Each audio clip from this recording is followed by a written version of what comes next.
साथियों नमस्कार। पटना बिहार से मैं अमिताभ कुमार दास, आईपीएस 94 बैच, और आप देख रहे हैं मेरा अपना यूट्यूब चैनल दास बोले बिंदास। क्योंकि जब बुज़दिलों ने मुंह में दही जमा लिया हो तो दास का बिंदास बोलना जरूरी हो जाता है। साथियों, पटना में बंटी यादव का कत्ल करा दिया गया है।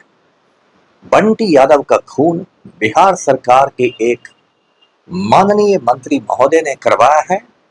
और बंटी यादव का कसूर सिर्फ इतना था कि वो अपने इलाके के अपराधियों को चुनौती दे रहा था। ये वीडियो आखिर तक दिल थाम कर देखिए।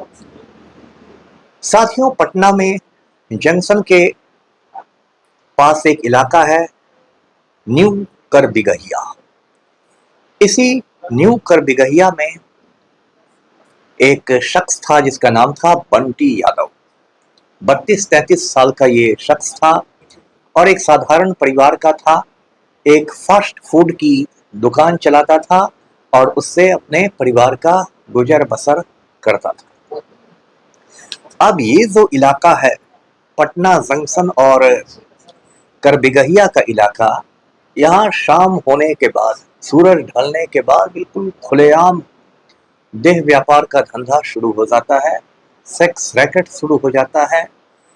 और उसके बाद एक अजीबो गरीब मतलब माहौल बन जाता है। एक ऐसा माहौल जिसमें किसी शरीफ आदमी का सड़क पर निकलना मुश्किल हो जाता है। किसी शरीफ आदमी का या शरीफ महिला का सड़क पर जाना बिल्कुल दुश्वार हो जाता है। और ये रोज रोज का खेल है।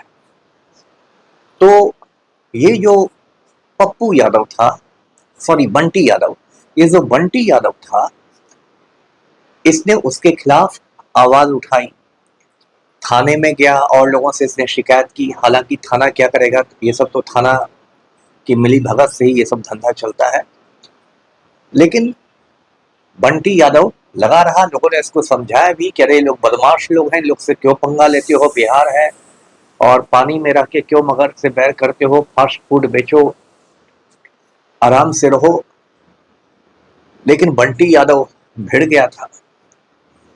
अब क्या हुआ, 6 जुलाई के दिन, मतलब आज से आप समझिए 6-7 दिन पहले की बात है। न्यू करबिगहिया में एक दूध मंडी है, वहीं ये बंटी यादव गया हुआ था दही खरीदने। अचानक एक काले रंग का स्कॉर्पियो आया।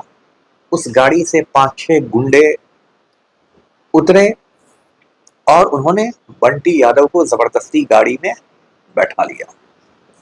मतलब बंटी यादव को अगवा कर लिया गया, अपहरण हो गया, किडनैपिंग हो गई। जब बंटी यादव के परिजन रोते धोते गए पुलिस के पास कि वो गुमशुदा है, गया था तो लौटा नहीं, फिर पुलिस ने आसपास के सीसीटीवी कैमरों को खंगाला तो ये बात सामने आई कि एक काले रंग के स्कॉर्पियो में बंटी यादव को लोग जबरदस्ती बैठा रहे हैं। उसके बाद उसके परिवार वालों ने सड़क जाम कर दिया अपना विरोध दिखाने के लिए, आक्रोश में। और जब सड़क जाम हो गया तो पुलिस दौड़ी दौड़ी आई। अभी आप जानते हैं पटना में बांकीपुर उपचुनाव होने वाला है, 30 जुलाई को वोटिंग है और काफी हॉट सीट है बांकीपुर, क्योंकि इसमें जन स्वराज पार्टी के सूत्रधार जो है, फाउंडर प्रशांत किशोर भी चुनाव लड़ रहे हैं। इत्तेफाक से प्रशांत किशोर का काफिला भी उधर से गुजर रहा था। प्रशांत किशोर ने देखा कि रोड जाम है, भीड़ है, तो वो गाड़ी से उतर के गए। तो ये बंटी यादव की माँ मिल गई उनसे। माँ रो रही थी। वो प्रशांत किशोर के मतलब पैरों पर गिर गई और बोलने लगी कि मेरे बेटे को बचा लीजिए, उसको गुंडे बदमाश उठाकर ले गए हैं। पुलिस भी आई हुई थी। पुलिस ने प्रशांत किशोर से कहा कि सर हम लोग काम कर रहे हैं और हम लोग को थोड़ा समय दीजिए। फिर प्रशांत किशोर ने बंटी यादव की मां को अपना नंबर दिया, मोबाइल नंबर दिया। पुलिस ने आश्वासन दिया, वादा किया कि 48 घंटे के अंदर हम लोग बंटी यादव को बरामद कर लेंगे। फिर वो रोड जाम समाप्त हो गया, सड़क खुल गई। अब कल की खबर है, यानी 11 जुलाई की खबर है कि जो बख्तियारपुर मोकामा 4 लेन है, उसमें एक जगह है फुलेलपुर बाईपास कहते हैं, अथमल गोला थाना के क्षेत्र में आता है। वहां पर बंटी यादव की बिल्कुल सड़ी गली लाश मिली।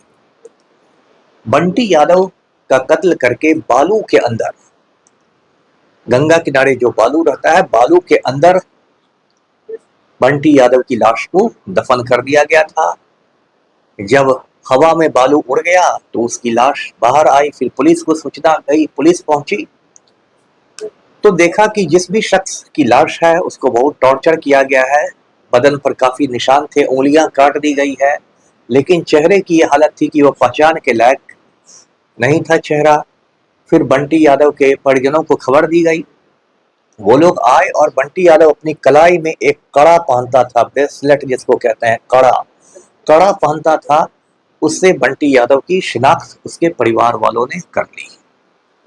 मतलब बंटी यादव को देह व्यापार के धंधे के खिलाफ आवाज उठाने के लिए मौत के घाट उतार दिया गया। अब क्या होगा? अब वही होगा जो बिहार में होता है, वही घिसी पिटी बातें होंगी। एक दो दरोगा जी को निलंबित कर दिया जाएगा, सस्पेंड कर दिया जाएगा। जब मामला एक महीने बाद ठंडा हो जाएगा तो फिर उनको सस्पेंशन से रिलीज कर दिया जाएगा, निलंबन से मुक्त कर दिया जाएगा।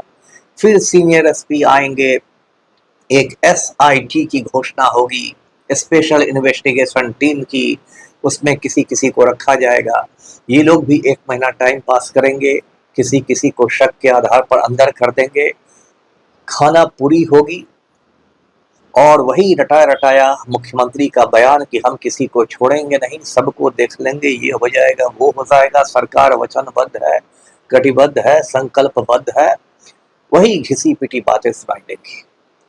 और ये मैं बता दूं, अभी मीडिया में बहुत इसका खुलासा नहीं हो रहा है, लेकिन मैं बता दूं कि ये जो पूरा करबिगहिया और वाला इलाका है, वहां बिहार सरकार के एक मंत्री महोदय है, संयुक्त से उधर उनका मकान भी है, वही उस पूरे सेक्स रैकेट का संचालन करते हैं। और मंत्री जी को लगा कि भाई ये फास्ट फूड बेचने वाला आदमी मेरे खिलाफ जा रहा है, मेरे गैंग के खिलाफ, इसकी इतनी मजाल, तो उन्होंने उसका अपहरण करके, किडनैप करके उसका खून करवा दिया और अब लाश मिली है। साथियों, ये बिहार में एक पैटर्न बन गया है। अभी 17 जून को अब क्या हुआ, पूरा हिंदुस्तान जानता है किस तरह भरत तिवारी की हत्या कर दी गई। भोजपुर के बिलौटी गांव में भरत तिवारी कोई क्रिमिनल नहीं था, कोई अपराधी नहीं था, वो एक सामाजिक कार्यकर्ता था, सोशल वर्कर था। वो इलाके में भ्रष्टाचार के खिलाफ, करप्शन के खिलाफ आवाज उठाता था और उसने पिस्तौल तान दी पुलिस वालों पर। पुलिस वालों ने कहा कि पिस्तौल फेंक दो, तुम्हारी मांगे मान ली जाएगी। उसने पिस्तौल पुलिस वालों पर भरोसा करके पिस्तौल फेंक दी, तब पुलिस वालों ने उसको 5 गोलियां मार दी। 3 गोलियां मौका ए वारदात पर, घटनास्थल पर, 2 गोलियां एम्बुलेंस के अंदर।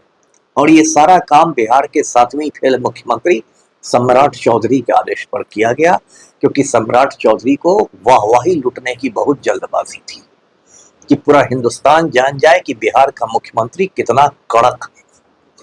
और इसलिए पटना से भोजपुर एसटीएफ के कमांडो भेजे गए थे, जबकि एसटीएफ के कमांडो तभी भेजे जाते हैं जब किसी खूंखार अपराधी को पकड़ना होता है। इतना ही नहीं, जब भोजपुर का एसपी नहीं राजी हो रहा था भरत तिवारी का खून करने के लिए, तो पुलिस मुख्यालय से, पुलिस हेडक्वार्टर से उसको वीडियो कॉल गया और वीडियो कॉल में कहा गया कि हाथी जब पागल होता है तो उसको मार डाला जाता है। तो भरत तिवारी ने करप्शन के खिलाफ आवाज उठाई, भरत तिवारी का चीफ मिनिस्टर ने खून करवा दिया। बंटी यादव ने सेक्स रैकेट के खिलाफ आवाज उठाई, बंटी यादव का खून एक मिनिस्टर ने करवा दिया। और यही बिहार में हो रहा है। 7वीं फेल मुख्यमंत्री सिर्फ लंबे लंबे डायलॉग मारते हैं कि हम गया में पिंडदान करवा देंगे अपराधियों का, हम अपराधियों के फोटो पर माला टांग देंगे, हम नेपाल भगा देंगे अपराधियों को, हमारा बुलडोजर तैयार है। कुछ नहीं हो रहा है। बंटी यादव के मामले में भी कुछ नहीं होगा, पुलिस ऑपरेशन लीपापोती शुरू कर देगी।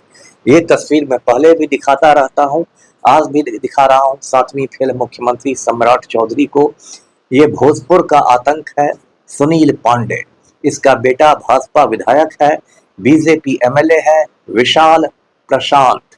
सुनील पांडे AK-47 राइफल लेके घूमता है, जो एक गैर कानूनी हथियार है। लेकिन मुख्यमंत्री सम्राट चौधरी मर्दाना कमजोरी के शिकार हैं, नामर्द हैं, नपुंसक हैं, उनकी औकात नहीं है सुनील पांडे के ठिकानों पर रेड करके AK-47 जब्त करने की। नीट छात्रा कांड में भी इन लोगों ने मिलजुल कर पूरे केस की लिपापोती कर दी।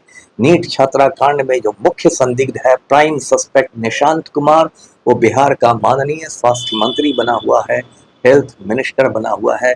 CBI ने भी उस केस की लिपापोती कर दी। तो साथियों, इस वीडियो को लाइक करें, शेयर करें, चैनल को सब्सक्राइब कीजिए। धन्यवाद। जय हिंद।